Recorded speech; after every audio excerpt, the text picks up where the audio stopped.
اعوذ باللہ من الشیطان الرجیم، بسم اللہ الرحمن الرحیم۔ پیارے بچوں، آج ہم پہلی جماعت کی اردو کتاب سے پڑھیں گے حروف تہجی پڑھ رہے ہیں ہم۔ حروف تہجی میں آج پڑھیں گے ہم عین کی پہچان۔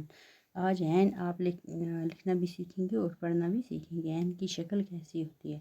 تو بچوں اسکرین پہ موبائل پہ آپ دیکھتے ہیں یہ شکل جو ہے یہ عین کی شکل ہے، غور سے دیکھیں اور اس کو پہچانیں کہ عین کی شکل کیسی ہوتی ہے۔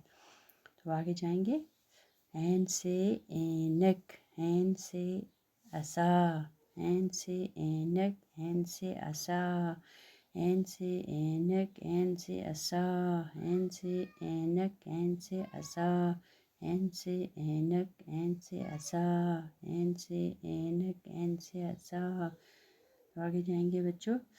یہ عین سے چھوٹی سی نظم بنائی ہے، 2-4 لائنیں لکھی ہیں، تو یہ ہم پڑھیں گے، یہ سطریں 2-4، تو دیکھیں گے اس میں کیا لکھا ہے۔ میں اونچی آواز میں پڑھوں گی، آپ غور سے سنیں گے۔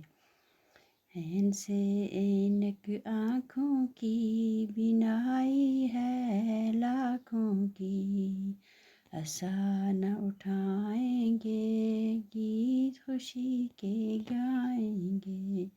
عین سے اینک آنکھوں کی بینائی ہے لاکھوں کی، عصا نہ اٹھائیں گے گیت خوشی کے گائیں گے۔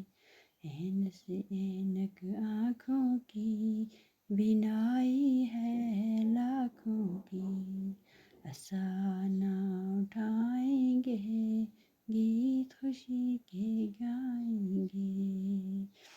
تو بچوں آپ نے پڑھا عین سے عصا، عین سے اینک۔ اینک آپ دیکھتے ہیں، اینک لگاتے ہیں آنکھوں پہ، جس میں سے اگر نظر نہ آتا ہو تو اینک لگانے سے صاف نظر آتا ہے۔ تو یہ ہے عصا۔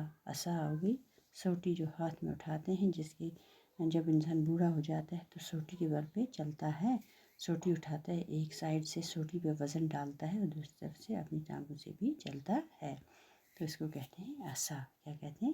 عصا۔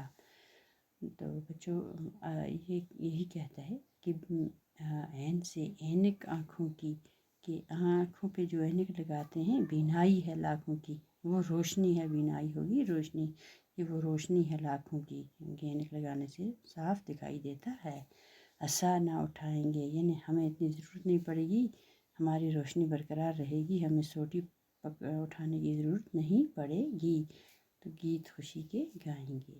عین سے اینک آنکھوں کی بینائی ہے لاکھوں کی، عصا نہ اٹھائیں گے گیت خوشی کے گائیں گے۔ تو بچوں آج کے لیے شکریہ، آج اتنا ہی، کل انشاءاللہ پھر ملیں گے۔